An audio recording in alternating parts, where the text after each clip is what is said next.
Welcome everyone to the Authentic as Fuck podcast. My name is Sun. Today I have Harry Needham. Did I pronounce that right? Harry Needham or Needham? Pretty much. I say David Beckham. If you think about David Beckham, hey, it's basically the same, but it's Harry Needham. Needham. Not Okay. the same level as David Beckham, but it's a good example, I think, to use. Okay. Harry Needham. So I met you like in the beginning of my Instagram journey. Around we were all kind of starting around the same time. I think you guys were a few months before me.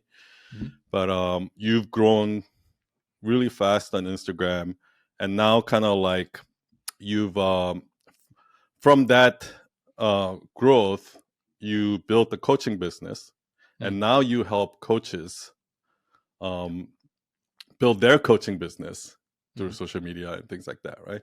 Yeah. That's the gist of it, but I'll let you kind of introduce yourself, Harry. Do you want to give a quick 1-2 minute bio? Yeah, sure. No, of course. So in terms of Instagram, what I do now, the personal brand, that started in March 2020. So around pandemic sort of time when that was all kind of kicking off. Grew it organically, 0 to 100,000 followers, about 9 or 10 months. This is before Reels were a thing. So it's all carousel and sort of like written storytelling based content. Done extremely well, but I had 100,000 followers and I couldn't sell. I can swear on here, can't I? I think. Yeah. Yeah. I don't know. I think with you I can. I couldn't sell shit. Just to be honest, I couldn't sell shit. I was like trying to sell shit to a flyer and I couldn't do it. And I had 100,000 followers. So basically for me, I was doing many different things. I had an agency at the time. I was doing content creation, social media management, I was doing ads at some point. I'd done branding at some point. I was doing graphic design and coaching and one-off coaching and one-off sessions and a group coaching, and you get the idea. I was doing too much. So that's why I then fed into the high ticket coaching space and really narrowed down to one main offer. And then that was like a high ticket, I think maybe $3,000 at the time offer that I went with. And it was amazing that suddenly I went from making, less than $2,000 a month to making $20,000 the next month just from changing my offer and by doing less and helping less people. When was this? How long ago? That switch was April 2021. So that was a good almost 3 years ago. Oh yeah, okay. Now. So that happened. The background before that was I was an architect before, 3 months out of university, 3 months into my first role in architecture. Thought that was going to be in my life. I hated it, so I left it and then pursued the online space. I was doing some stuff anyway, experimenting before that. There's a bit of a story there about the first client I got. And I want to sort of thing. I want to dive into that part about like how you grew to 100,000 and then from that point on you realized that you couldn't monetize it. But before we get into it, because that's like a deeper story. How did you get on Instagram in the first place? Because you were doing something completely different. Yeah, that's a good question, because there's a bit of a story to that. So I've always been I don't want to class myself as an introvert, because I don't think I am a definition of an introvert. I think I'm not an extrovert by any means. I'm probably the middle one, whether it's called an ambivert, whether it's called, I don't know what it's called, but I'm sort of in that middle ground, but leaning more towards introvert. So for me, if I go back, I don't know how many years now, 7-8 years or so, let's say, going into university, finishing at school, this is sort of like the age of say 17, 18, that sort of age group. I had a personal Instagram, but where everyone would be posting daily updates and stuff. I had probably 6 posts on there over the course of like 10 years, on my personal Instagram. So I never used Instagram in that respect. I didn't like it. I didn't like social media. I didn't like putting myself out there. I just wasn't that type of person. But anyway, in university, when I started studying architecture, part of what I had to do was get inspiration, right, and find ideas for my work at uni and the things that I was doing. So part of that was on Instagram. I thought, well, okay, well now I can find things on Instagram. So I started doing that. And just a simple act of me going onto Instagram and looking at these ideas and getting inspiration, I started to enjoy it a bit more than the average person, let's say. And eventually what I'd done was I found another passion I had, which was, and it might sound weird to some people, but I'm very big into tech and setups, having a nice desk, a nice microphone and that sort of thing.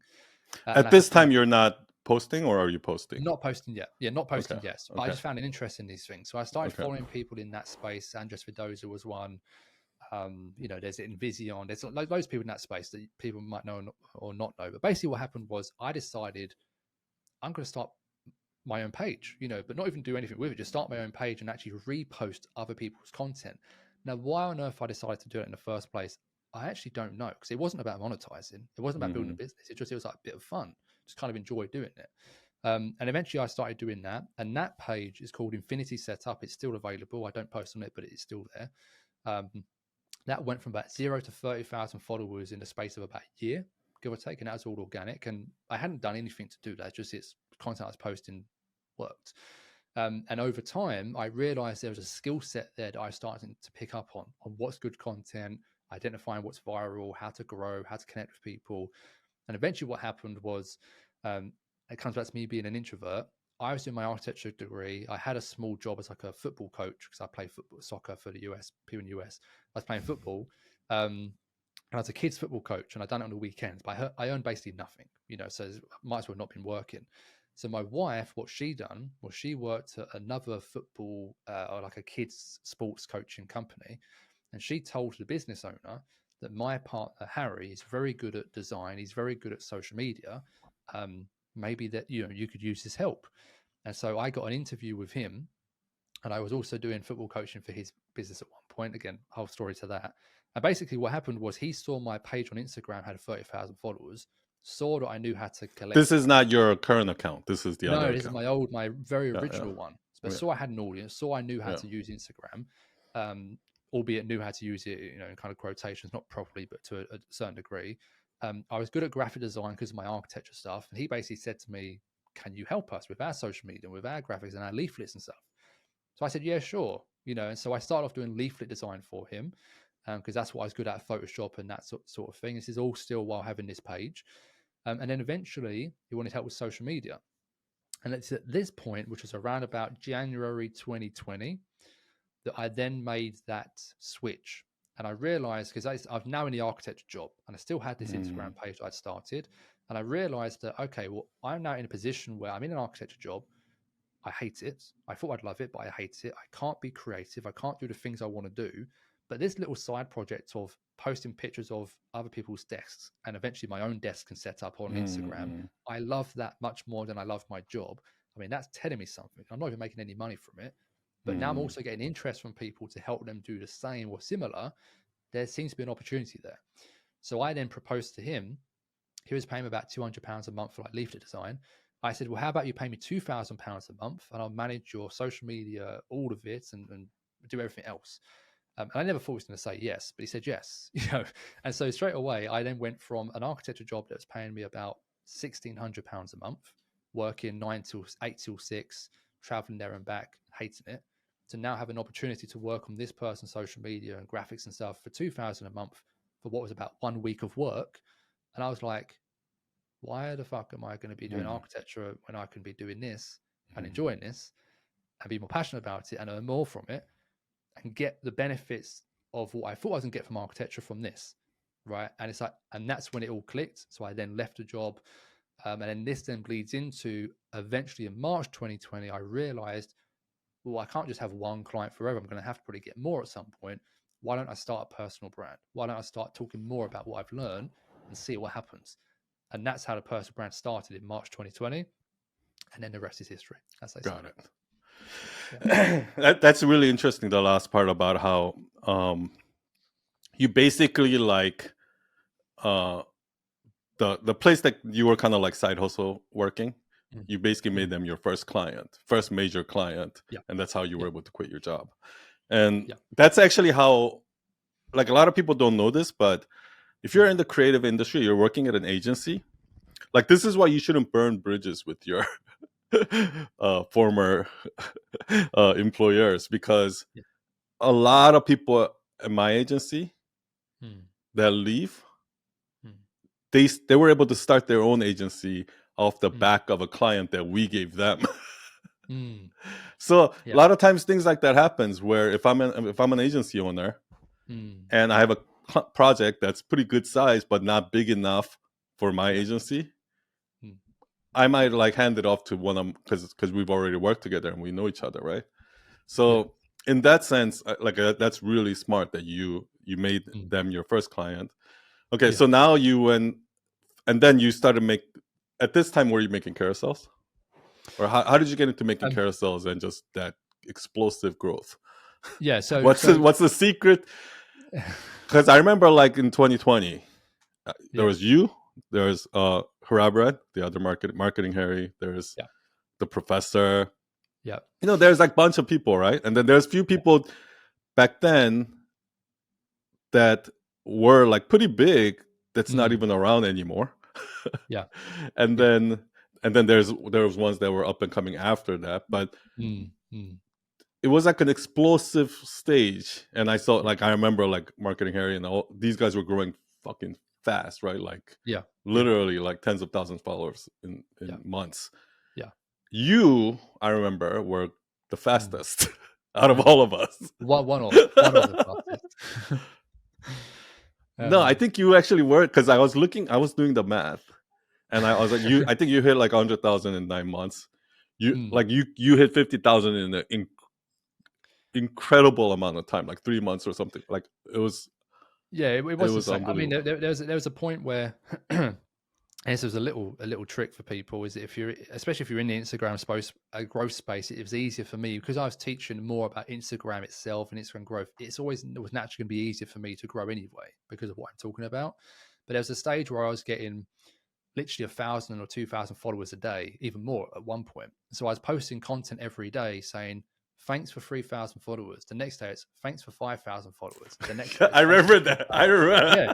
But I knew that would help me grow faster because people then look and see me growing and think, we got to follow this guy because he's doing, so Yeah. I kind of hacked it a little bit in that You think sense. that's what that does when you post milestone posts? Do you think Um, people will look at it and be like, "Oh wow, this guy's growing so fast"? And like, well, you know what I mean? yeah, I mean, it's yes and no. I think it's the milestone post on its own is not enough, but it's a fact I was doing a milestone post every single day with an update and an improvement on what it was yesterday. It's that momentum. It's that, oh crap, Harry's just grew 2,000 followers Yeah. Like, what the heck? overnight. It's like, What the what on fuck is earth he is he doing? doing? Yeah, so it's like, and that's all it was. So Yeah. I did have other content I was posting in carousels, of course, were like very value packed, very actionable. That again also had the growth aspect to it. But I think just simply um, telling people like, this is how much I'm growing.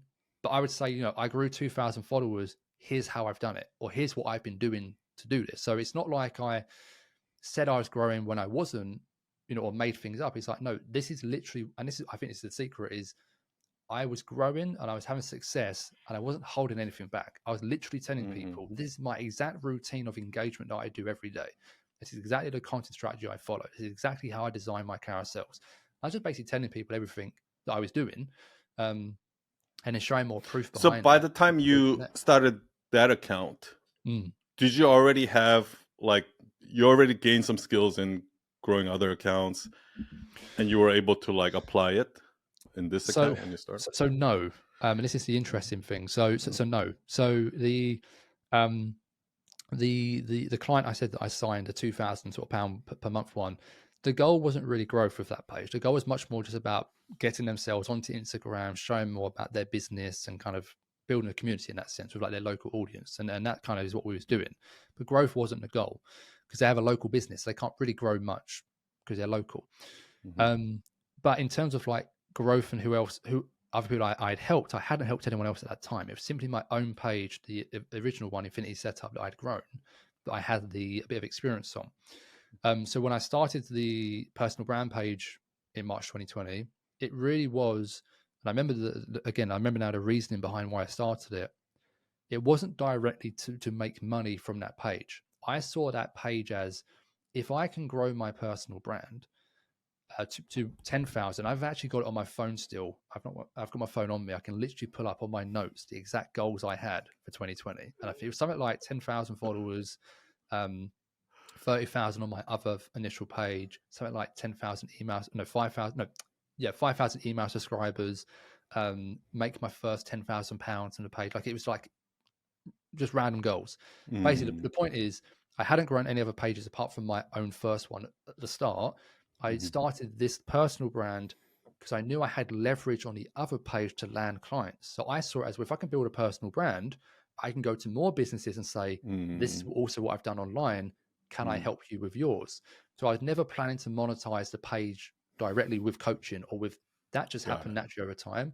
It was always, how can I leverage this as a case study of myself to then get clients So from an agent? you still wanted to work with clients, like At that time, yeah. At that yeah, time, yeah. not like coaching, but like actual service, like Service consulting. based, creating Yeah, content for them, managing their no, page.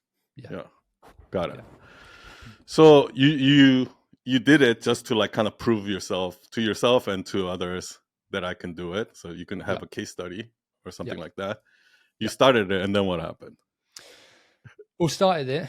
I think I probably got my first client um, maybe 4 or 6 weeks in, which again is From not from from posting, and you were starting posting from every scratch. day.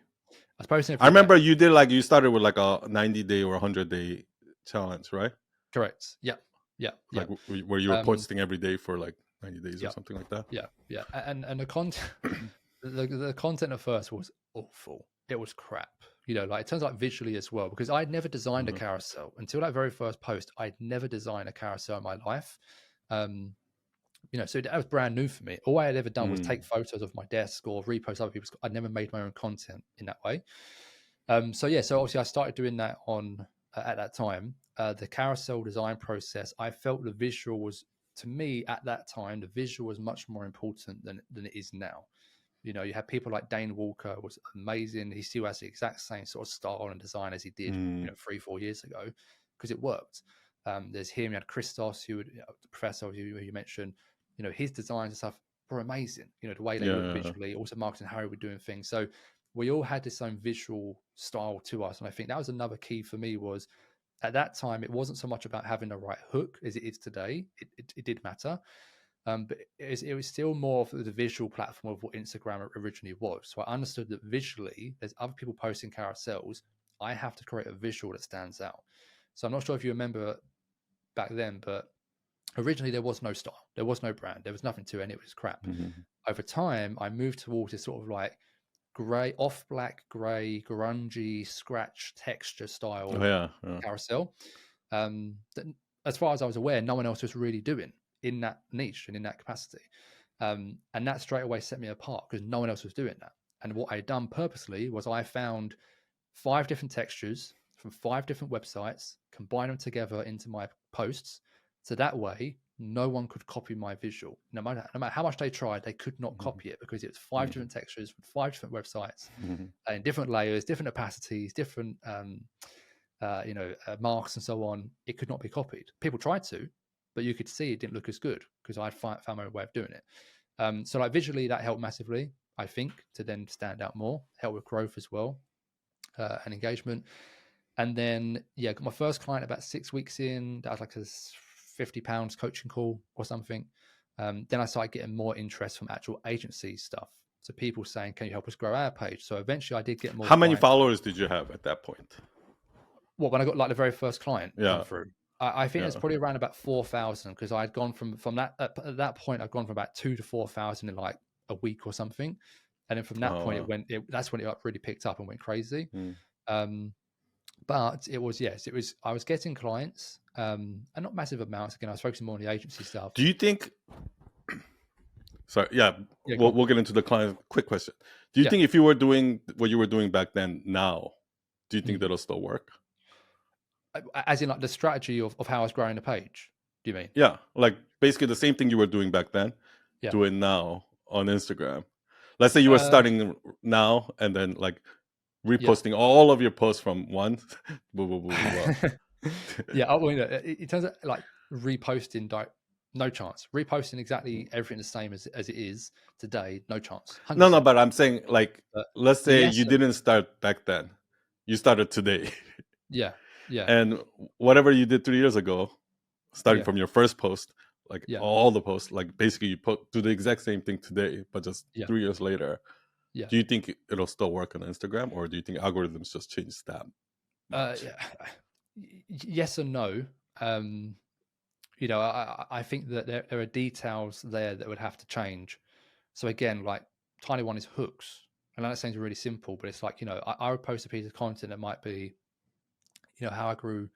I mean, to be fair, it would still work today. But even just say, like, my step-by-step guide to Instagram growth, it's like, yeah, it would still work today and you would still get results from it, but it's too generic. for today for it to work. But back then it worked.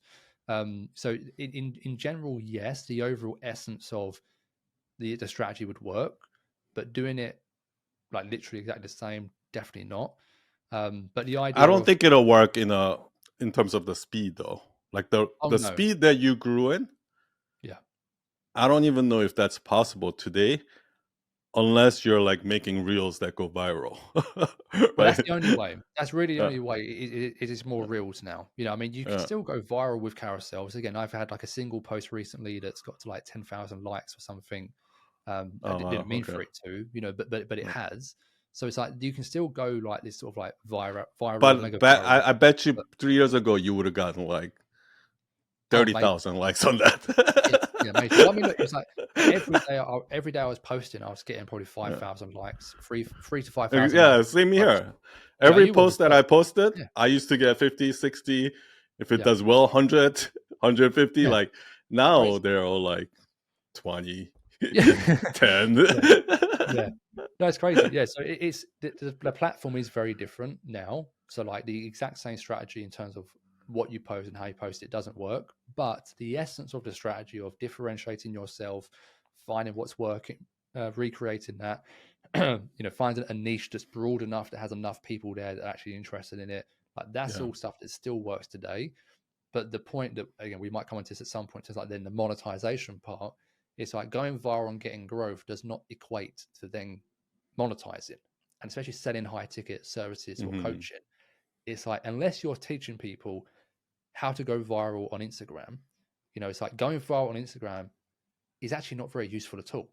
You know, in terms of if you're actually trying to monetize properly, Yeah, yeah, I know. you're just bringing the wrong people into the page. Yeah. Um, and I realized that 9, 10 months down the line, 100,000 followers, like I said, Yeah, I couldn't sell anything, doing about yeah. £2,000 a month, which was good, especially for me. But at the time, it's like, I've got 100,000 followers. How It's can I one of. only make that?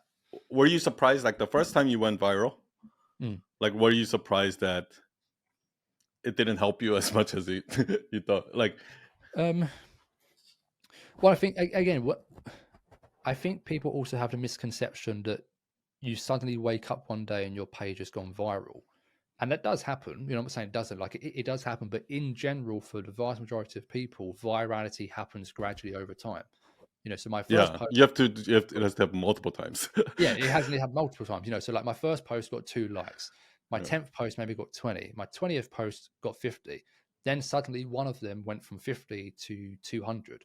Now that's not viral, but it's yeah, yeah. viral for where I was at. Hmm. Okay, then the next post maybe only got 70, but then the next one got 210, then the next one got 500, and then Yeah. like it just gradually stepped up. Then eventually I did have some that just sort of But I'm really, sure you have posts that really goes viral though. yeah, Like, yeah. Even recently, I've even had yeah, posts recently that have done extremely well. yeah, You know, I had a reel a couple of months back, a kind of sales kind of reel that's done, I think 500,000 views, 20 odd thousand likes, and it's got me a bunch of followers. hmm, But how much of that has actually turned into like actual yeah, clients? exactly, yeah, Like, yeah. well, That's as of what I right meant. now, Like amount. the So conversion from the number of views that you get from the viral post and how much of the convert to an actual follower is actually yeah, super low. And yeah, obviously that also depends on your niche, yeah, the yeah. content, and like how related is the content to your niche, and Mm, also like from there translating it to business is like yeah, or yeah, like such a low conversion rate. It's like I was yeah, shocked, like when mm, you know yeah, yeah, when I first saw it. yeah, yeah. So let's 100%. continue to so you were going back, so Yeah, from there, and then you got the client, yeah, and you started, people started reaching out to you, and then what happened? yeah. So yeah, people started reaching out, and I started to have. I also had some fairly big companies start reaching out as well. The typical NDA type of company, you know, reaching out and Hmm. can't say anything.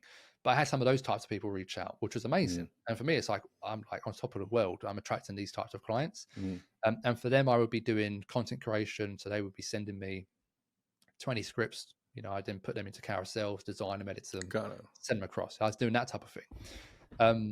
And I think maybe at one point I was doing probably about $40 per carousel at one point, which actually wasn't too bad because I could get carousels done for me in like 30 minutes. $40. Yeah, I could get carousels Okay. done in like 30 minutes, you know, so I could get carousels done. So based on like an hourly rate, it actually Hmm. worked out quite well for me.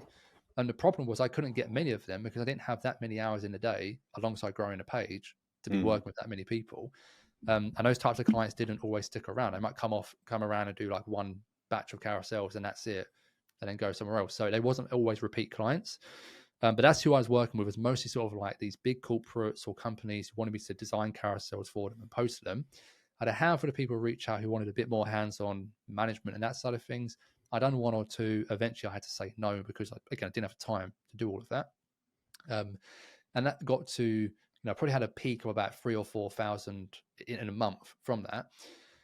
But overall, my income was way less than 2,000 pounds. I'm talking about. So it's like $1,500. It's probably around about that on average.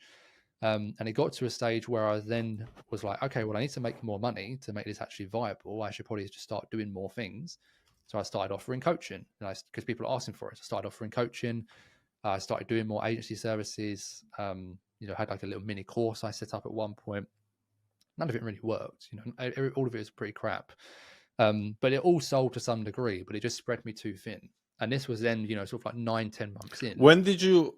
At which point did you realize, okay, like, because at some point you must, so when we do storytelling, right? All of the storytelling that I talk about, at least, is all about transformation from before, old to new, before to after, myth to truth, or old belief to new belief, right? So you obviously had an old belief at some point that said, oh, if I have 100,000 followers, I would be killing it, right?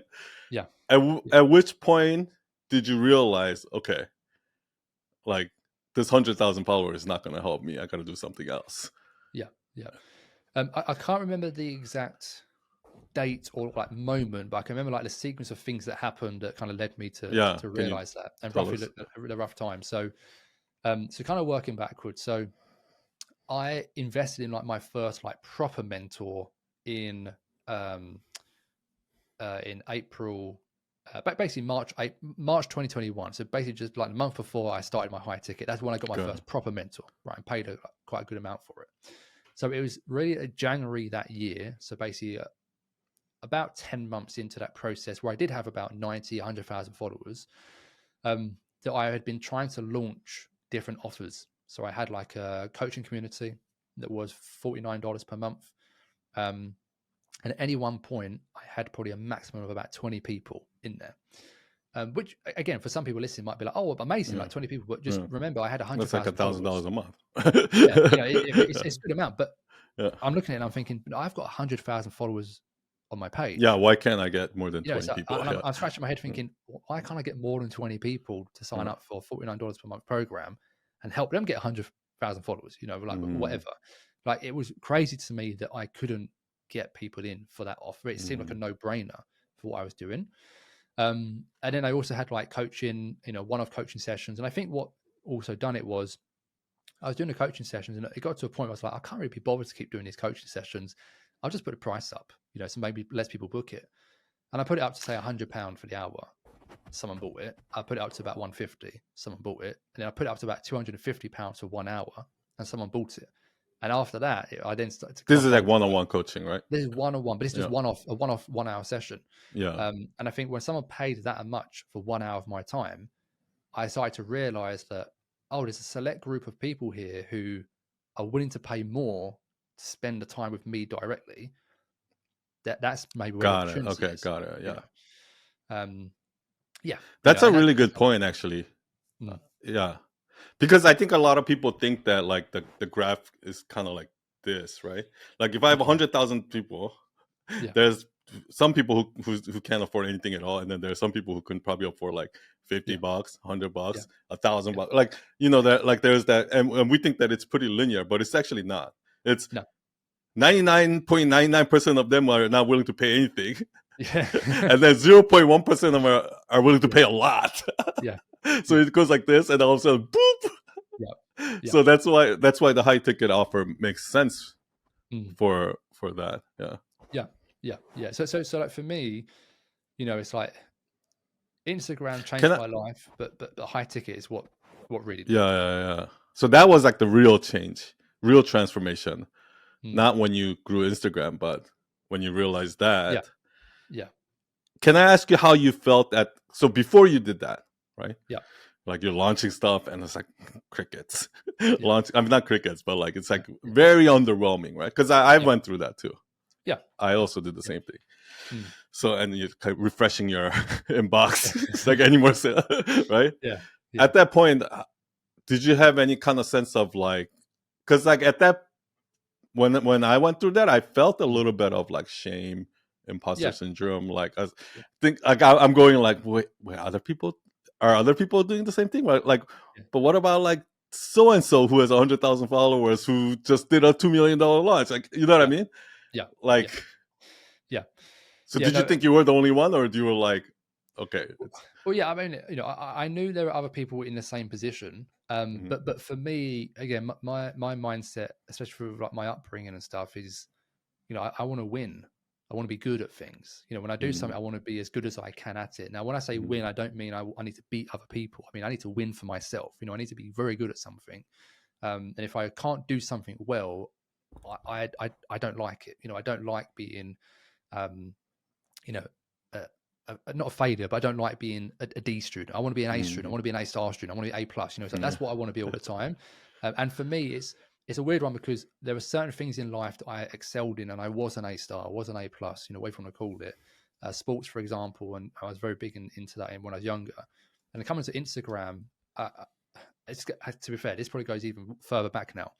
I used to play professional football at a young age for like a good team, a professional team, mhm, high up in the English leagues.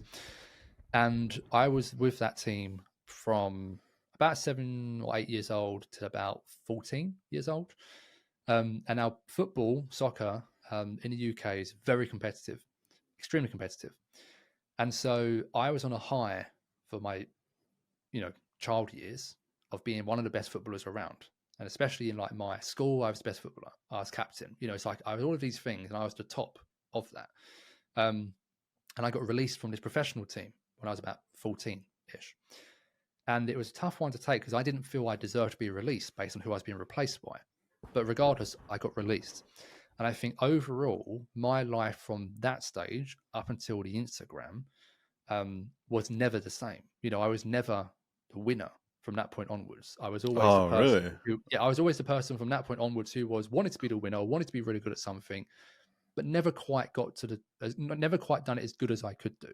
Was there You anything other than football where you like you felt like you were winning Well, yeah, I mean, before? in general, I was good at school, so all sort of school subjects I was very good at anyway. So I would get A's and A stars, and I would get highest levels on certain stuff. Art, especially, I was very good at, but it was that kind of knocked me back 100%. And I never really realized it until not too long ago. I was thinking about it, and I talk more about it now. But that knocked me back massively because I had my dad thinking I was going to be a professional footballer, my family thinking that Yeah, they didn't get it. There's a lot of pressure in that sense on that. I want to actually ask you a little bit about your parents. Like, Yeah, yeah, please. what are they like? Mm, Like where do you think at that young age? mm. By the way, I think it's funny because Danielle and Paige. Yeah. He also played. Same. He played Same story. football actually professionally all the way till like Yeah. his Yeah. early 20s, and then Yeah. he figured Very out similar like, story. yeah. Yeah. So Yeah. when you were telling me that, I was like, oh, like, Yeah. because like I guess at some point you kind of have to make a choice, right? I'm gonna go all the way pro, or Yeah. this is just gonna be a hobby, right? Like you have to, Yeah. and you're like, and that's Mm, what you were saying. You're like, if I'm gonna do something, I'm gonna do mm. it Yeah. right. I'm gonna do it well, Yeah. or not do it at all, or something like that, right? Yeah. So where do you think that mentality comes from at a young age like that? Is it from your Mm. parents? Is it like, yeah? Yeah, definitely parents, 100%. There's no doubt about that. I mean, my dad still today works as a lorry driver. So he drives lorries and drives trucks. He goes from London to Birmingham every night. He does night shifts, and so he drives a lorry he works for UPS, but not the UPS van, like the big UPS truck is what he drives. Mm. And he's been doing that exact same job since I can remember. The same Oh journey, wow. the same. He's a bit OCD in that sense, but he's been doing the same job, same journey, the same route. Yeah. It's everything the same for the past 20 odd years. He does it as a night shift, and so my dad would go, sleep in the day. And what he would do is he would wake up on the days I had football. He would wake up early, so he would only get maybe 6 hours sleep, even 5 hours. Wake up early, take me to football in the afternoon. he would have to leave early to then go to work from football. I would then get brought home by like a friend or someone. My mum would work in the day up in London from, say, wake up at 6 in the morning, leave to get on the train, come back at 6 or 7 in the evening, make my dad dinner, etc. and so on. So my mum and dad like saw each other for 10 minutes, done a switch over, and then whatever. They So have their that work entire ethic. life, yeah, so their entire life revolved around working as hard as possible to make as much money as possible to then support me and my brother in our own things, and football being the main thing there. And so for them, it's like I never saw them not working. When my mum was at home, she wasn't sat down, feet up, watching TV. She was washing, she was cleaning, she was making dinner. You know, my dad, if he wasn't sleeping, was getting ready to go to work or taking me to go to football. You know, so like they instilled that both literally telling me, but also by showing me from a very early age about working hard. And from where they started of being on like council estates, being in very poor families, to like now where they are today of like, not so much my dad because he's done the same thing, but my mum is like grown and progressed. Do you feel like if you look at, that. So do you think if you look at yourself right now and then compare yourself to your friends, people you know, like, do you feel like on average, like you work harder than most people? Yes. Like when you just look at people around, like in your life. Well, I mean, well, yeah. I'm not talking about like Gary Vee. Well, Gary Vee, no one can work harder than Gary Vee. But yeah, in general, yes. There's always caveats to that. If I'm comparing to people that I grew up with, then I would say yes. You know, knowing what they've done, kind of what they do now. Unfortunately, I don't stay in contact with a lot of my friends from school because they went off on a different path. You know, and that's all to do with work and life and drugs and whatnot. They all chose that path, whatever. So I probably could say, yeah, maybe I do work harder than some of them, but I can't say for certain because there might be some of those who might be builders, you know, who might be working with their hands. They might be laborers, and they might technically actually work harder than me every day, right? But they chose the wrong path. Or they Okay. I'm not talking about that. Like I'm talking about like work ethics, meaning. Yeah, and from the work ethic, then yes, you know, and it's like because I'm not gonna sit here and say I worked smart to get where I am. I didn't. You know, I worked hard, and I used to. So, for example, growing a page on Instagram, some people know, not everyone knows. We would obviously respond to our comments, right? Part of like the engagement process, respond to comments, comment on their page, you know, build that reciprocity. Now, imagine this: if I'm getting 200 comments on my posts, I need to reply to 200 comments. I also made it a mission to comment on their post as well, right? So straight away, that's 400 messages, comments, and replies, and that's stuff. Crazy. Right. So I used to stay up to comment on their posts too. Like that's I used to do that crazy. as well. Yeah, so that's how I done it. So I used to stay up until 2 a.m. doing that. You know, which not many people know, but I knew no one else was doing that. I was doing that. Yeah, but other people. But I mean, maybe not as much as you, but yeah, but that's why I was doing more than average. Yeah. Yeah, but that's the point. So that's the work ethic question. Yeah, exactly. So that's an advantage compared to others. My parents raised me like that too. And it's kind of like those kind of things cannot be taught. Like somebody can't be like, hey, work like it. You actually have to watch, be in the environment. Because both you and I grew up watching with our own eyes every single day what hard work looks like. Right. So now we have a bar set for hard work. We're like, okay, this is where I have to be, right? Yeah. But then if let's say somebody grew up here. Let's say they're like, okay, just come home, Netflix and blah, blah, blah. And they're, you know, like, then they don't, their version of hard work is here. Your version of his hard work is here. So we can say hard work all we want. Yeah. But if you don't know what hard work, and that's why I get so frustrated when I talk to people nowadays, and I'm like, somebody started a business a year ago, and they're like, oh, I've been working my ass off and blah, blah, blah. And like, what have you done? And then I actually like dig into like how many hours he works, and it's like, dude, you're not working hard at all. Yeah. No, 100%. And even with like my page, when it took off, like the highlight is I started my page, and 9 months later, I was at 100,000 followers. Amazing, right? But people forget I spent 3 or 4 years before that on Instagram, trying to figure things out and then working on it and testing. It's like that also happened, you know. It's like people forget that. Or they don't realize I stayed up until 2 a.m. sometimes, most nights, responding to comments, or I had to take time away from family gatherings and whatnot go and make content or to do X, Y, and Z, or whatever it might be. And that's Yeah. not like I don't say that's like a pity me, sob story. It's like, no, that's just a reality. So if you want to have that outsized return, that doesn't mean that everyone here has to go and do that exact same thing. It just means that everyone who's in the Yeah. same space, If you want that same result, hours, if you want a result, you just you got to have to do find it. an advantage somewhere. Yeah. And for me, the advantage in a lot of things has been by working harder. The work. If I Yeah. can work harder, do more time, that's an advantage I can I create. actually think that the work hard is constant. Like, Yeah. I think even if you're working smart, you still have to work hard. Oh If yeah, you're it's not working like one or the smart but other. not work Oh, hard, it's still not going to work. yeah. But if you work hard but not smart, it'll still work. I think work hard is like the base, and I that's agree. where most people fail. Yeah. I agree. I agree with that. Let me ask you this: like so like that, I want to win mentality, because it's also a little bit different than work ethic, right? Yeah. Like your mom and dad has the work ethic, like it's like I gotta provide for my family, blah blah blah. Yeah. But it doesn't sound like they're like kind of with this other thing. They're kind of like you, where it's like, oh, I have to win, I have to be number one. Like, Yeah. it doesn't sound like they have that drive like you do. My dad was, not my mum. Oh, My okay, dad okay, was. Yeah. So, okay. but again, it's my dad, like maybe a lot of dads that are like that. So again, just paint the picture, and it might be maybe similar with your parents or others, but my dad was your stereotypical. Well, he was OCD, or he is OCD, but very stereotypical. You go to school, you work hard, you do your homework, you don't have a girlfriend, you don't go to parties too much, or if any, you don't have friends come and stay over, especially when I'm not here. It's like he was that dad. He was like, right, we go to football. You're going to put your all in Like an today. Asian You're dad. going to win. Probably that's a good way to explain it. It probably is the Asian dad equivalent. But that's what he was like, and he was very strict and set in his Yeah. own ways and very stubborn, probably the best way to put it, especially growing up.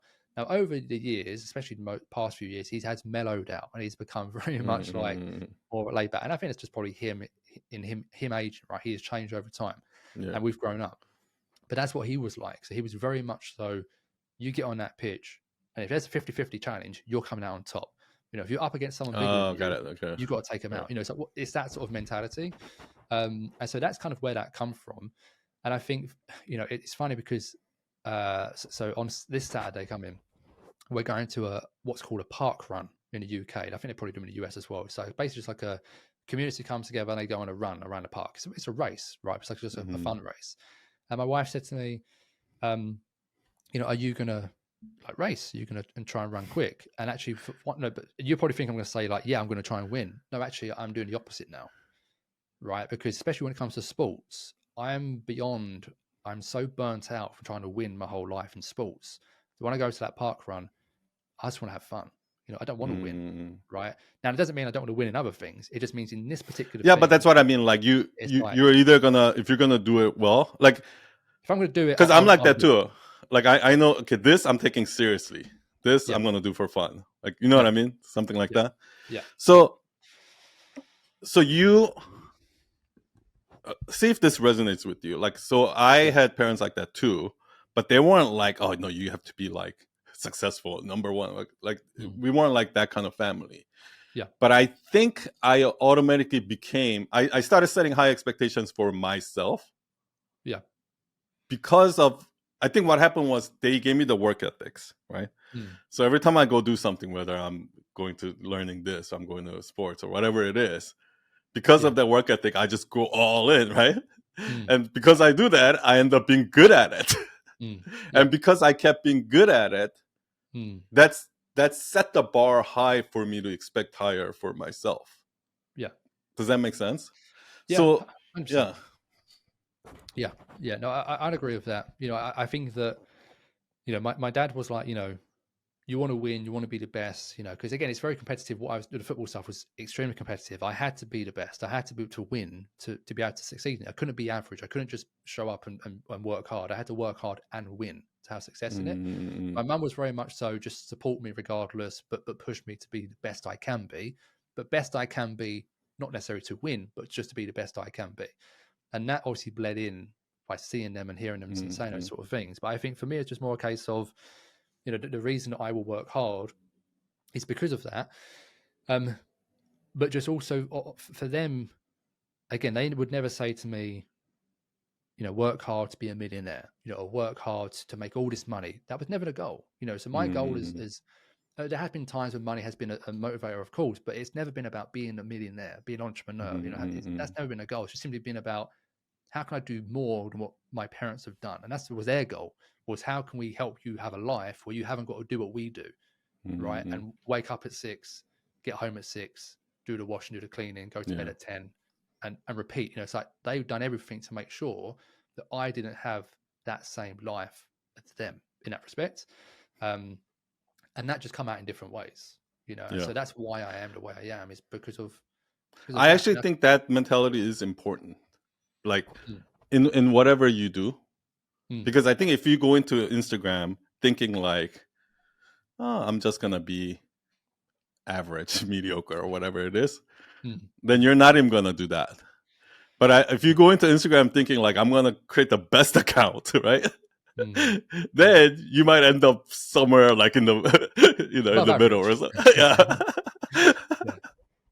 So I do think that you need to really go in with that, like not just confidence but expectation that you're going to excel and you're going to do everything, you're going to put it in all, not just like this is like a hobby like Instagram. Like, and you really went in with that mentality, right? Like, this is my full-time job. Again, and I think it wasn't a case of like, how can I make money directly from it? Of course, there was the intention of I'm going to leverage it in some way, but I knew I had to make that page as good as it can be to even have a chance to be able to leverage it. And so, like I said, I stayed up as long as I could. I worked on it as many hours as I could, and there was many benefits I had. We stayed at my parents' house for a while. I was living at my wife's parents' house for a while. So there was a lot of privilege I had in that sense, which helped me in that. But again, I made that decision to walk away from an architecture job 3 months in, when most people would wait 3 years to even consider walking away from something. So it's like, well, I took a risk that most people weren't willing to take, because I had a standard that I wasn't willing to accept anything less than. So it's like there was a risk that I took, but I only done it because I knew I had that client that I worked hard to get. So it's like there's privilege there in certain ways that helped with making certain decisions. And so there's a lot of things that helped in that respect. But I have worked hard. I do work hard, and I think everyone needs to work harder than what they do, because what most people think is hard work is barely scratching the surface of what hard work is. So I think it's reality. That's why I really want to do some sort of a program where, because I feel like the best way to learn from me is to come work for me, because everyone that I hire that works in the same room with me, that watch me work, well, all of that, like in a very short period of time, they excel very quickly. And I think the main reason is because if you just come to the office with me and sit in the room with me every day for 7 days, and you just overhear and watch me work and do my thing, you're gonna learn way more than me sitting in a class trying to actually teach you, because I think you're gonna learn 2 things. One, like what hard work really looks like, number one. And number 2, the nuances of like how I talk to clients, right? How I handle certain kind of situation, those little things, like situational things. And that's how most of them learn. So that's why I think that experience of seeing somebody actually working hard for a few days will open their eyes, I think. I agree. It's proximity. It's like what I'm selling to people as well with what I do now. It's not just strategy. It's not just here's how to build an offer and sell it. It's also getting proximity. To me, is one of the most valuable things you'll ever get. Being able to understand, and I don't know, that sounds bad. It's like bragging, but it is true. It's like I pay my coach, my mentor, for proximity. I'm not paying him to give me some sort of strategy on how to do X, Y, and Z. I just simply want to see how he does things, get his vibe, understand what he prioritizes, how he thinks. Or ask him like, hey, why did you do that? Hey, I saw that you posted this, and this time, why did you do that? Right? Like little things like that, right? And also, I think it's also the... Go ahead. No, I just said, it's proximity. It's that word. Someone be able to have the chance to ask those questions. The proximity also gives you like energy, because when you're working with somebody, there's that invisible energy there that also helps. Yeah. So kind of going back to the whole myth truth thing, right? Yep. So you used to believe. So let me try to kind of summarize your story. So there was a time when you used to believe that, oh, if I get 10,000 followers, Yeah. I'm set. If I have 100,000 followers, I'm Yeah. set, right? And Yeah. then, boom, you got to $100,000. Yeah. The truth is that your followers don't really matter, Yeah. because everyone, whether you have 1,000 followers or 100,000 followers, Mm.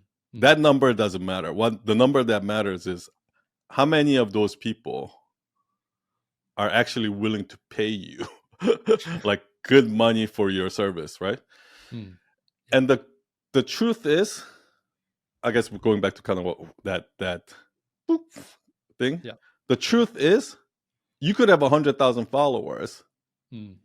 and you might have 100 people Mm. that are willing to pay you $10,000 each, right? Yeah. That's $1,000,000, right? Yeah. And you might have 1,000 followers, Mm. and from out of that 1,000, you might have like 20 people that are willing to pay you 10,000 each, right? Mm. Yeah. And that number doesn't seem, even though like 1,000 followers to 100,000 followers, that's a huge gap. Mm. The actual number of people that are willing to pay you is not as much. And the reason why is because the majority of people are not willing to pay anything. Yeah. Yeah. Not even low ticket. Yeah. Yeah. Yeah. And that's what I say to people is like, whether your offer is $5, $5,000, $50,000, majority of people will tell you it's too expensive. You know, it doesn't even matter what the price is. Yeah. Majority of people will tell you it's too expensive, Yeah. regardless of what it is and what it can do for people. So it's like, well, why would you waste time trying to sell something for $5 when that same energy that you put in, the same time you put in, you can sell $5,000 or $50,000 to the right person? You know, and of course, it's not as easy as just sell it to the right person. Of course, there's more to it, but overall, I can tell you right now, I've done both. I've tried selling low ticket. I've tried selling to the masses. I've tried selling whatever 100,000 followers, and I can tell you right now that it was harder work than what I do right now, and also it was the most unfulfilling time of my life selling that stuff. I think if you're gonna sell low ticket price to mass, I think it's still doable, but I think that's a long-term play. 100%. Like, it's not a short-term play, right? You might make money 3 years from now, but you're definitely not going to make money this year with that model, because first you have to create a great product. Yeah. Because like coaching is not a product at the end of the day, right? But you have to create a great product that works, and then sell it to a small number of people within your community. And then because it worked, they tell other people about it, and we show result about it, and then slowly starts to grow. And then at some point it scales. But that's going to take 2 or 3 years before you actually gain any return on investment from that. And for those 2-3 years, you have to keep dumping money and money and time into it. You know what I mean? But if you're going to do like coaching or courses or group coaching or those type of things, I don't think it's going to work with mass, because if you see anyone who's selling products like courses or anything like that at a mass, like high ticket courses or whatever it is, right? But it doesn't even matter. Even it could be lower ticket. But if you see anyone doing it at a mass, what you'll see is that they've been doing it for a while. Like Amy Porterfield, right? Like she gets like 4,000 signups for her digital course academy. But you know, she's been doing this for like 7 years. This is like her 8th launch. In the beginning, she didn't make that, but throughout the last 8 years, she's perfected the product. She kept perfecting it, kept getting testimonial. So finally, now it's at a point where you know you can do that, and that's kind of like the beauty of. So I think you just dropped like a really great insight for people like that are thinking like, oh, I need to get 10,000 followers, but actually like find out from your current 1,000 followers how many of them are willing to pay you $5,000, for example. Because there probably will be. Yeah. I mean, look, I was surprised too. I've got So one of the coaches inside my program was a previous student. He got his first high ticket client, and high ticket we say like $2,000 dollars or more, and it was €2,000 his offer initially. He got his first person to pay him €2,000 with 29 followers. Right? Mm. You know, as we have other clients who have 100, 200, 300, 400, That's 500 followers. so You inspirational. know, yeah, who can make money. So it's like when you look at it like that, it's like, well, again, why are you going to try and even bother to try and go viral to have a massive audience when Yeah. I'm literally telling you, I sell Instagram growth, and even with 100,000 followers, I struggle to sell shit. Yeah, You know, it's like it's if you who's in like a very small niche, number one, you're not going to go viral anyway because there's not the demand and need for it to go viral in the first place. If you do go viral, it won't be the right people anyway. The effort and energy it takes to go viral typically means you're going to sacrifice a lot of your soul in doing that, because you know going viral means you're going very generic in some sense as well for certain people, and that can mean that's how you go viral. That's not always the case, you know. So you can be very good at what you do, and that's why you go viral, right? Because you're the best at it. And I'll say you're good, and you're a very good example of that, right? Because what your niche and what you do was about storytelling, and storytelling as a niche, it's not a viral niche when you think about it. It's not something that like everyone needs to know. Everybody talks about it. Because you're a master at it, you know, again, your competitive advantage was, yes, working hard, but also you have so much experience and knowledge in what you do. That's why you had an outsized return on the effort you put in. Alex Hormozy, I also think of that as well. I'm going to tell you something.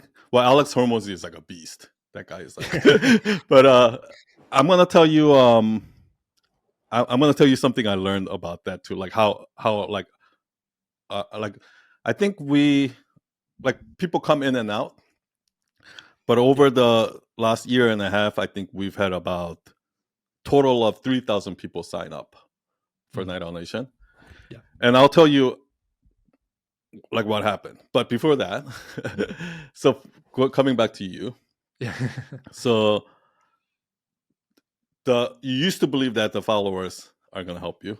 Now you realize that no, because followers just like it's an imaginary number, but underneath that, how many of those people are actually willing, actually believe in what you do? They trust you and are willing to pay you a high ticket price to get something from you, like that. That is the key, and then I think that's kind of the myth truth that you learn. So that's kind of the arc of your, and you like that should be your message for everyone too, because everybody's trying to grow Instagram.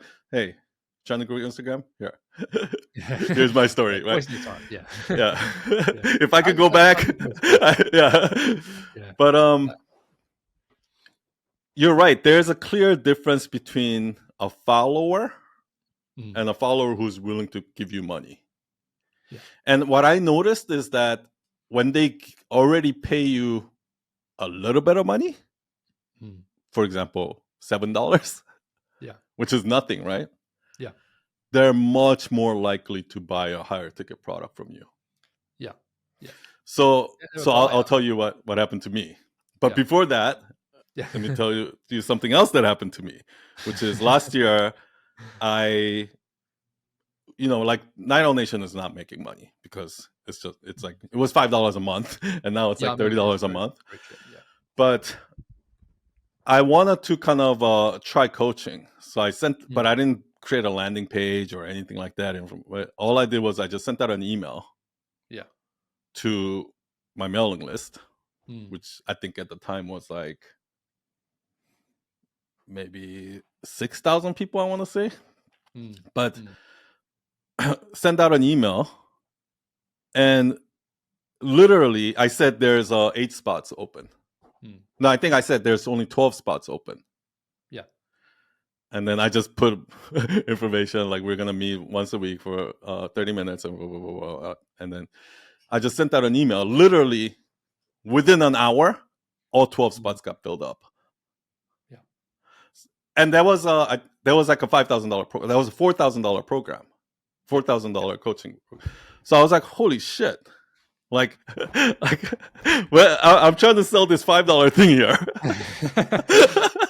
I made all the sales pages, and then I get like, a couple hundred people sign up. Yeah. And then I send out this email, and I have 12 people pay me $4,000 each. Yeah. So that's kind of like the similar experience you had, right? Yeah. Yeah. Yes, when we're trying to sell a low ticket product, it's just that sheer number of, you're not going to get that number. But when you sell high ticket product, you're definitely going to get more than enough. But I just want a disclaimer. Yeah. I don't believe in high ticket courses. So when I say high ticket product, I'm talking about like coaching, group coaching, mastermind, something where you can actually provide value, not just. And I agree with that as well. I'm on the same Okay. page. Okay. Cool. Because I see. I agree. Yeah. Because I see huge value in coaches, mentors.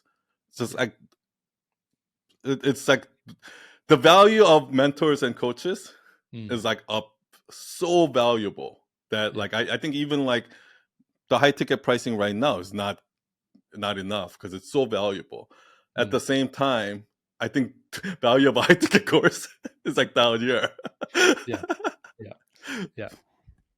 But anyway, so this is what happened to me. I had Domestica approach me a couple years ago. I remember you done a course. Yeah, exactly.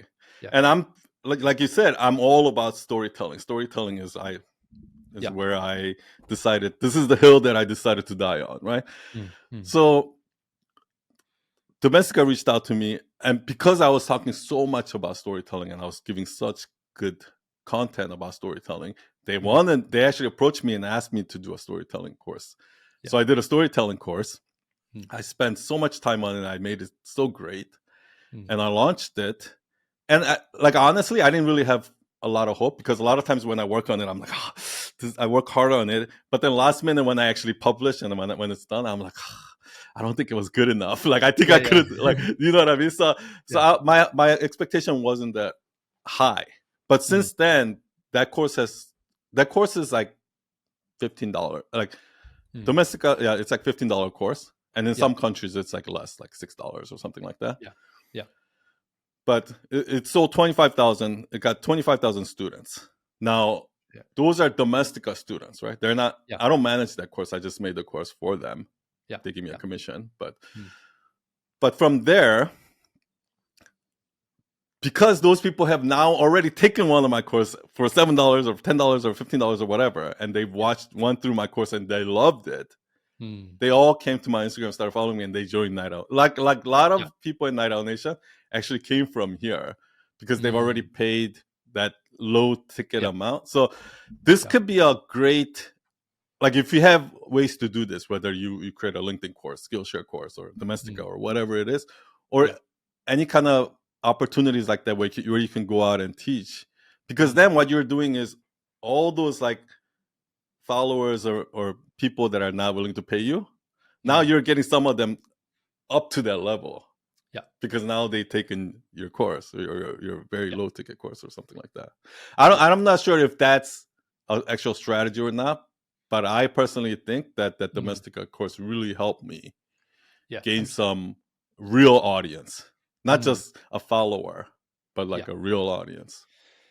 Yeah, 100%. And it is a strategy, and there'll be a lot of people who, again, I'm not sure on like the listeners and who will listen to this, but there might be people who listen who might teach that as a strategy. Do a low ticket offer, have a mid ticket offer, have the next upgrade, and have a high ticket. And look, I admit and say it does work. I actually don't teach that, and I don't recommend it for a lot of people because for most people, they will do the low ticket, do the high ticket, like I was doing, do too many things, and not be good at anything. So it's like I would. I don't think they should create a low ticket offer. Yeah. Because like, oh my gosh, the visibility, get in front of people, testing it. But I think the reason yours also, again, I think again, how I see it is for you, it's like it's not because you had the $7 program on Domestica that you had the success. It's because you had it on there, but because it was actually really good. Very good at what you do. Yeah, that's why. It's like most people exactly do a cheap offer, but it's crap, right? And that's because they don't know how to make a good offer in the first place, and that's why it doesn't work for 99% of people. So I also think that what they can do, they can either start a YouTube channel or start a podcast, and just have conversations. Longer form where they teach more detailed stuff. Because I think that's what's missing. Because when you're on Instagram, carousels, reels, whatever, you get 100,000 followers. But the reason why it doesn't mean anything is because they're very surface level short Yeah. content, right? Yeah. So they're not, and I actually I heard that TikTok, all the short form videos are having hard time monetizing because short form content doesn't translate to sales. And that's why I think at some point you have to get them in your newsletter, podcast, Yeah. like some sort of a long form, because all your surface level followers right now, as soon as they listen to one episode of your long form content, Yeah. it might Night change and their day. mind. Yeah. Night and day. Yeah. And it could just be as simple as doing an Instagram live once a week. That's true. Yeah. You know, Q&A. Yeah. which is why I recommend it. Again, is Yeah. I don't think, again, depends on listeners, but it might not necessarily be you do a podcast or YouTube. It could be that if you're in that position, it makes sense to do so. But for some people who might more starting out, who need a simpler version, it might just be just go live on Instagram for 20, No, yeah, 30 IG minutes. Live I think is You know, perfect. it's like, Yeah. it's the same idea. So I agree with that. You know, long form sells 10 times better, you know, than any Instagram reel or carousel ever could. You know? They can just do email newsletters once a week. Yeah, 100%. where they do a longer format, like actual teaching something. Yeah. Or they can do they can even just you can even do a webinar once in a while. Like what I actually tell a lot of my clients to do is do a webinar like once every 6 months or 3 months or so. The same way they can do the same webinar over and over. But do it free and get people to opt into it. Because once they come and attend your 60-minute webinar, like chances are, again, they're going from, you know, here to here, right? Yeah. I can attest to that. I literally done a webinar last week. Again, first time ever, because I don't normally do them, but I done one last week.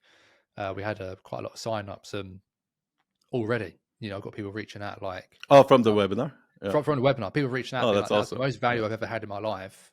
How can I work with you? You know, it's like, it does exactly happen. But again, it's the caveat is, it's not the fact that I've done a webinar, it's I've done a good webinar because I know what I'm talking about. You know, and so it's like not everyone. It's not just like it's not the webinar, that's just the thing. You know, so it's not just like it's not a checklist that you check off the box. Like it's not like just done or not done.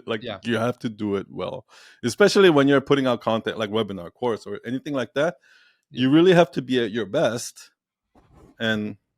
But I like your strategy. You know what? I actually think that I'm going to tell people to do that too. Like I actually think that when you're starting out, when you're still building your audience and things like that, I think nobody should do low ticket offer. No. Like I was all about low ticket offers, but I actually think when you're starting out, you should not waste time making low ticket offers, trying to sell a low ticket offer, because that same amount of time you use create a high ticket offer, you're actually going to make money, right? And then now you have a sustainable living, grow your audience a little bit, grow your reputation a little bit, and then maybe 2-3 years later, you can do a low ticket offer, and it can actually do well. I agree. But I think start with high ticket, and then do the low ticket later. 100%. I agree. Awesome. I think that's it. Like I really love your story. I love that it's like organic. The best stories that I hear are always like very organic. It's like, oh, it makes perfect sense. And and I think it's I really think that should be your message, actually, that hey, like you don't need, I mean, obviously a lot of people say that now, right? You don't need followers to make money, right? Like follower doesn't translate to revenue, but I think nobody really says it in a compelling way, because I don't think they're saying it in a way that people can understand why. But the way you explained it, right? It's because if you have 1,000 followers, you might only have 20 out of that 1,000 follower, 980 of them are not going to buy your stupid $50 low ticket product. 1 to 5% we could be looking at for most people. Yeah. In terms of like who will buy in general, but also who would buy a high ticket. You could look at 1 to 5% of your audience. No, but what I'm saying is even a low ticket.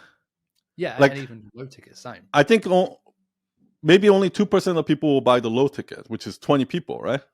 Yeah. But out of those 20 people, 10 of them were willing to pay $5,000. Yeah, can I aspect that? Because I can literally prove that as well. So with my original coaching program, which was $49 per month, 20 odd people in there or so, when I introduced my higher ticket offer, who do you think were the first people I went to try and sell it? The people who were paying me $49 per month. Yeah. And not all of them, but a lot of them upgraded and paid me $3,000 in full to work with me one-to-one in a proper coaching.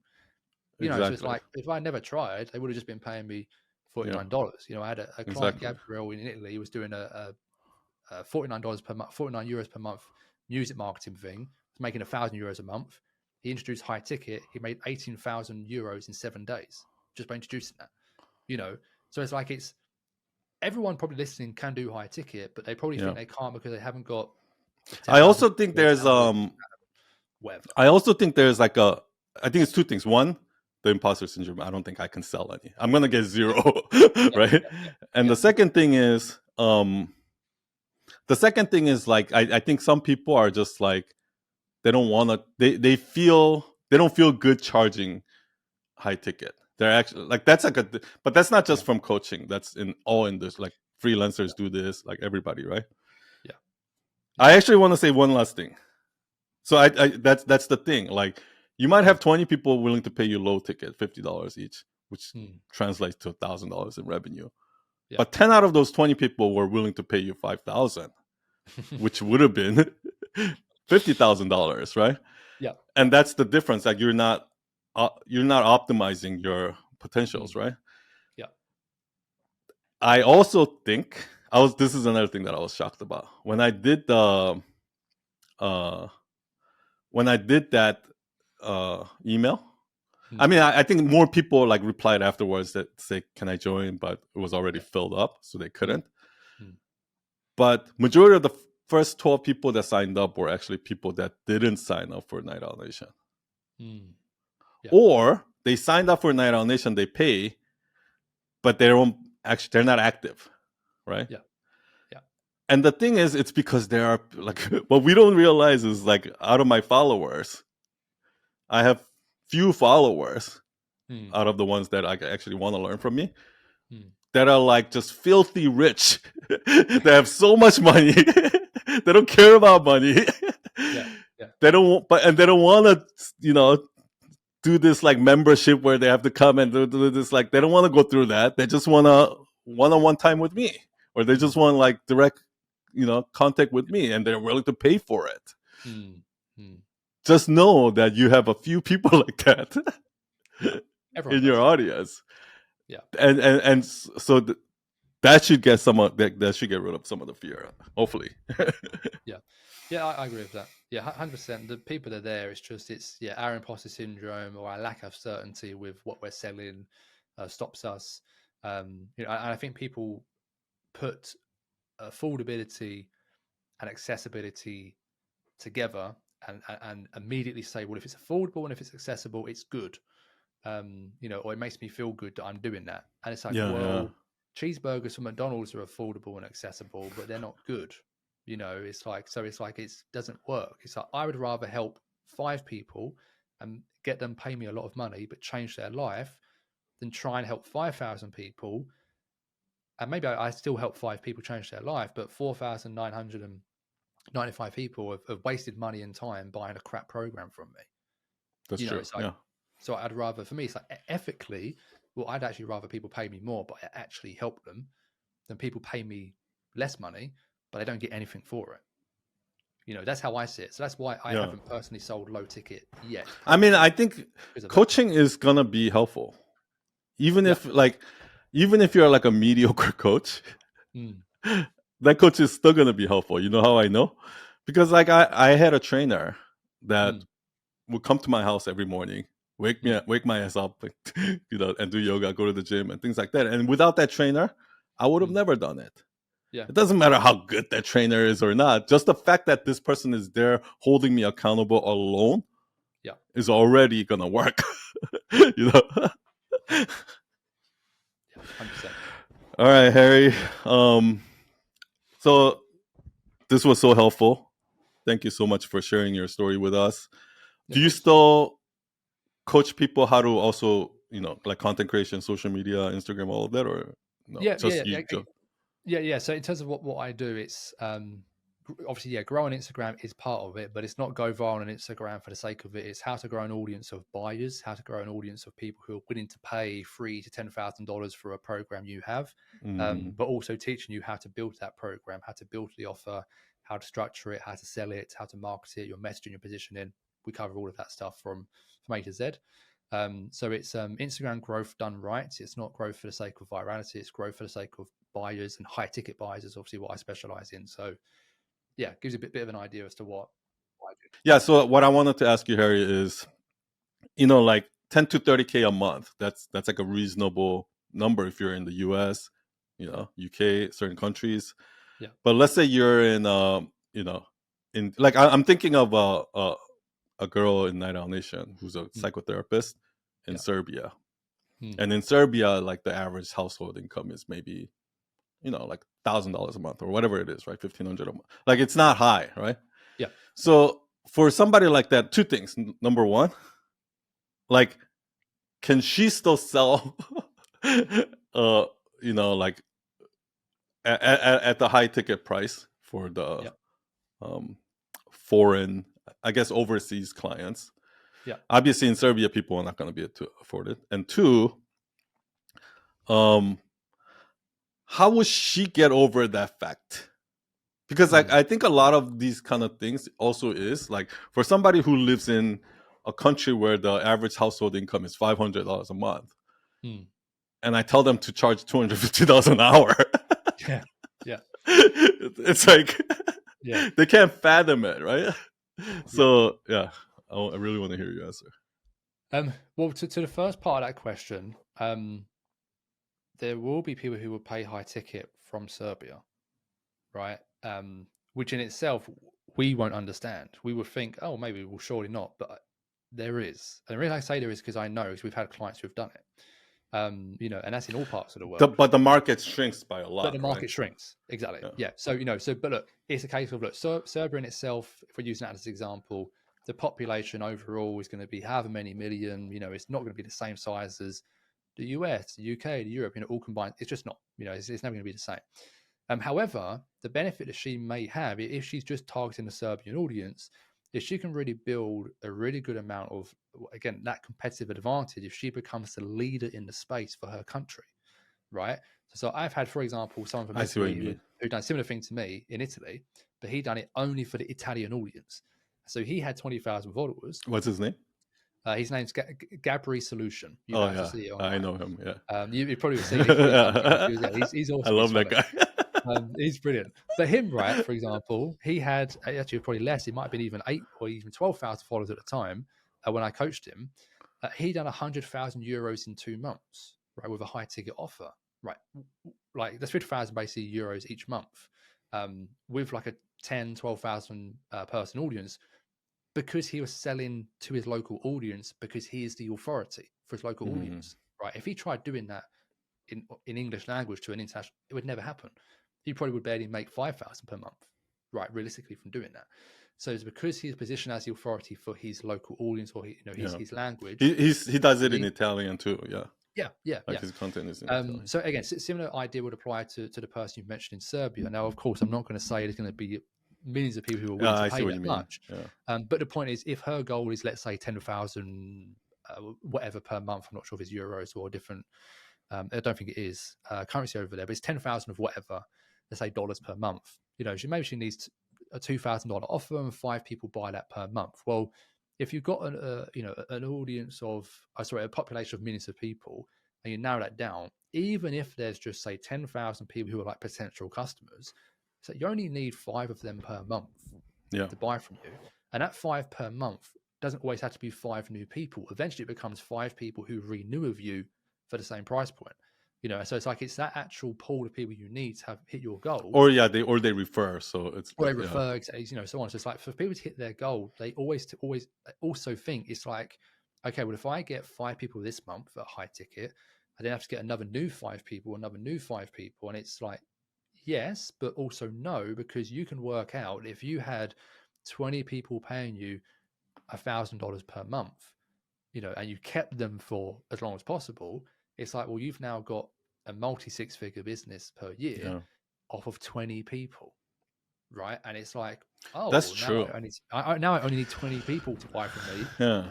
and not 200, And also, right? like, I So, guess in my mind, I'm thinking like, like if you start making content in Italian or Serbian, mm, like you're gonna mm, limit yourself because you're growing your brand with that yeah, language. So yeah. it's gonna be really hard for you to penetrate into the other markets later on. But maybe you don't have. Maybe you can just You don't from have that to. market. Yeah, you don't have to. Like if you're planning to be a coach, you can make Yeah. plenty of money just from that small market. Yeah, yeah. I think again, it's the reality check of whether you're from Serbia, whether you're from Africa, from India, from wherever it might be. You're always going to get people say they can't afford it, regardless wherever you are in the world. The point is, every country on this earth, by a few, of course, have millions of people who live there, right? And probably millions of people who also use Instagram. Instagram alone has like Hmm. 2 billion people on the platform, right? So Hmm. this idea that just because you're from a certain place or you have a certain mindset, that you can't find a couple of people out of billions online to pay Yeah, you a high yeah, ticket, when you put it of in that course. logical Yeah, perspective, it's like, well, of course you can. yeah. So that's part of what I try and do, is help people to overcome that and understand that, look, you can do that. It's not a case of you have to go from selling $20 to 2,000 overnight. You can if you want to, but it's just simply the understanding that you can do it, right? And I I just have, looked it up. There's 24.5 million millionaires that live in US. yeah, it's like, imagine if you're trying to target millionaires. Well, you've got 24 million you can Yeah, target. It's like it's hard for us to fathom how many people that yeah, actually is. But it's like yeah, you only need 20 of them per yeah, year to pay you. yeah. It's like logically, it's like, okay, Yeah. I understand now. No, yeah, that makes perfect sense. I actually think like I guess it really like this is why you need to know Mm, what you want to do, right? Because if you want to be yeah, a coach and you know that this is the route you're going, but yeah, maybe you're like, oh, I want to do coaching right now, but eventually I want to make a product or something. Then it might be a little bit. Then maybe like you should start making it in English or something like that. yeah, Or maybe you start out in Serbian and then later mm, on yeah, still serve the Serbian market with low ticket products. yeah. But yeah, no, I really like that. Maybe there is something there. Maybe we should encourage people to make content in their own language because like I know I typically do.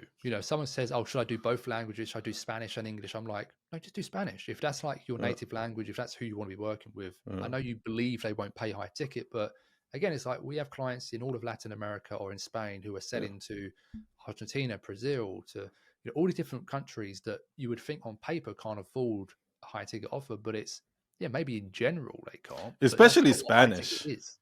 because there's so Yeah. many Spanish speaking countries. Yeah, yeah. Again, it's like you're never going to have an issue where you can't uh, find uh, enough people to hit your uh, goal selling high ticket in whatever market it is. Now, that doesn't mean it's easy. It doesn't mean you're going to find them overnight and it's going to be smooth sailing to do that. But it's just understanding that that is yeah, the price you're paying. So you have to that's understand true. you're paying the price of a bit more work to get that person. But when it happens, it's like it's life Yeah, changing, especially for those people. It's absolutely life changing. Sell high yeah. ticket. We really need You know? to have an abundance mindset when it comes to the Yeah, market. Like yeah. there's 7 billion people in the world. That's a lot of people. So Yeah, yeah, yeah. And it's again, it comes back to that proximity thing. Again, what depends where this gets put in, but the yeah, proximity of like because you said the second part of the question was, well, how do I get someone to maybe like believe they can actually do that? yeah, And there's no strategy to that. I can't sit someone down and say, right, do this, do that, and you're going to believe you can do it. It doesn't really work like that. It requires me as the coach and everyone else in the program in proximity to give that person the belief. It's like coming back to our original topic. I only work hard because I've grown up in proximity to my parents who work extremely hard. If I didn't grow up in proximity to that, I wouldn't understand the idea of working hard or work hard, right? Or I wouldn't value myself and my time in certain ways.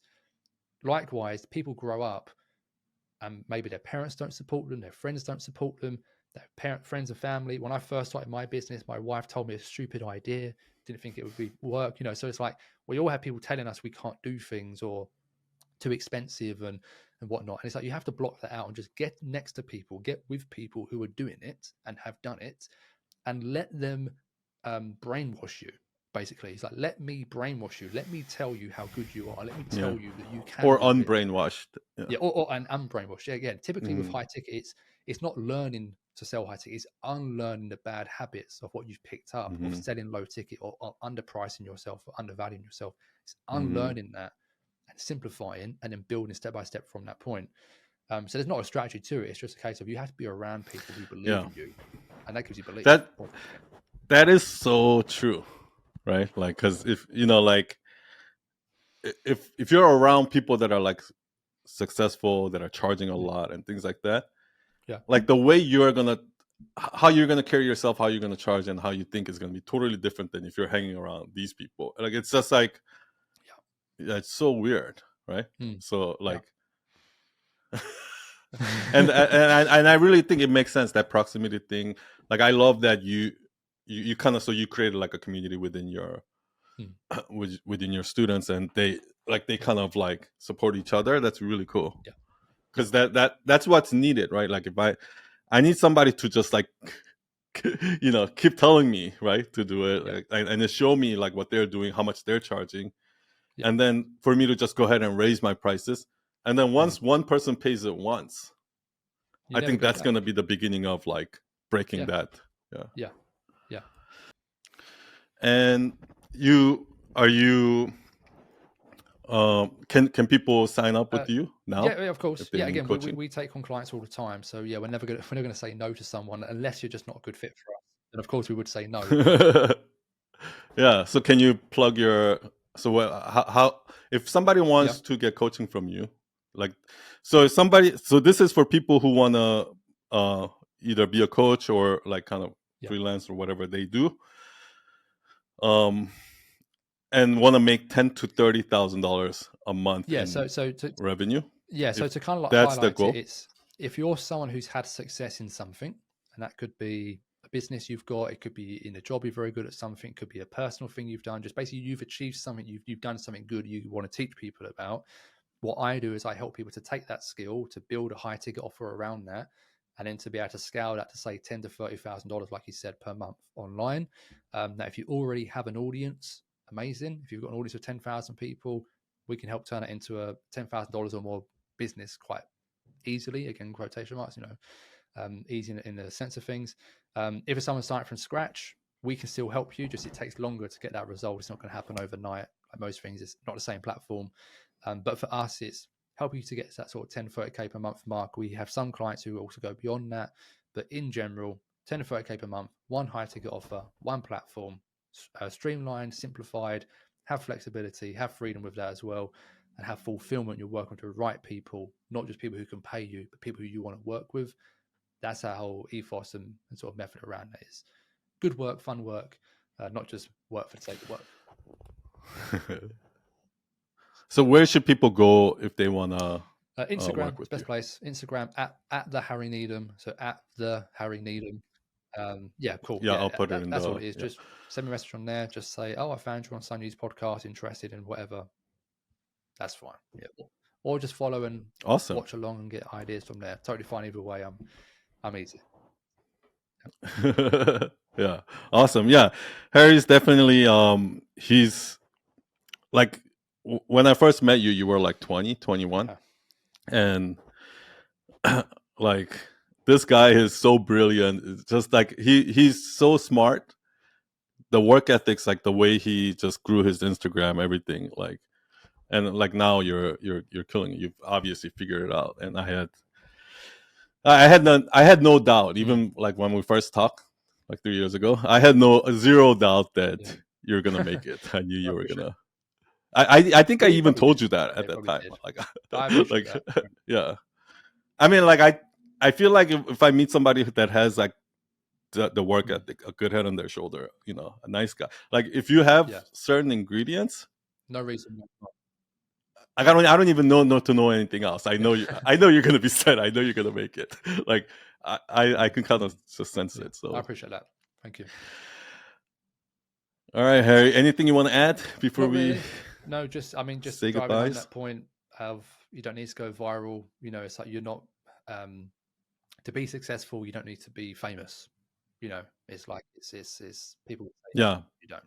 And these are, so if you don't have that many followers, Yeah, you're not it's doing anything okay. wrong. If anything, it's Still good. reach out to I say Harry. to people, it's Yeah. good you haven't gone viral yet, because when you go viral uncontrolled, it can actually be very damaging, like it was for me, you know, for my page and business. So it's, you don't want to go viral. It's not actually the predictor of success, you know, especially with high ticket and stuff. It's just not. So you want to avoid it. Yeah, you're just like, you're gonna set yourself up for your disappointment. expectations are like 10,000 followers, you think you're going to be killing it, you're not. You know, it doesn't work like that. So yeah. I also think that if you go Instagram live or post on Instagram stories and you see, like, even if you have, let's say, 500 followers or 1,000 followers, if you look at the number of people that are watching your Instagram stories and coming to your live, like, especially the ones that coming to, if you have somebody's coming to your live every week or every live and they're spending significant amount of time, 100%. that's your customer. So if you have like 5 of those, there's 5 customers right there. Start selling. People are there. I think people are too scared to ask. People are too scared to get a rejection of, I'm not interested. But it's just got to do it. Just got to ask. You know, I think if everyone here, bit of homework is like, everyone here, go and message 10 people in your audience today, and I know, and say, hey, I think I can help you do X, Y, and Z. Obviously, you have to make sure you've spoken to them already. Do you want to jump on a call? You know, you might get 4 people say yes, and 1 or 2 become clients. You know, it's like sometimes it's that easy. That's a good. Yeah, that's another good nugget. It is, don't be afraid to reach out to people one-on-one. Like, I feel like these high ticket programs have to be sold one-on-one. It can't be sold like it's much easier through a sales page, way right? easier as well to sell it like this on a call.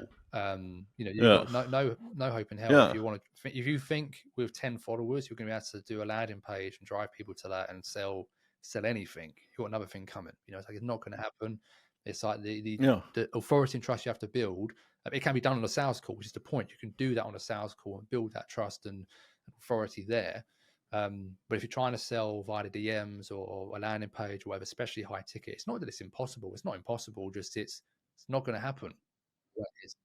You might get a few, but that's not where you're going to get majority. Like, don't be afraid to roll up your sleeve, get your hands dirty, and go in there, because, you know, like one of the masterminds that I was in, it was like a $15,000 mastermind with Laura Belgray, and that one, I wasn't even thinking about doing that one.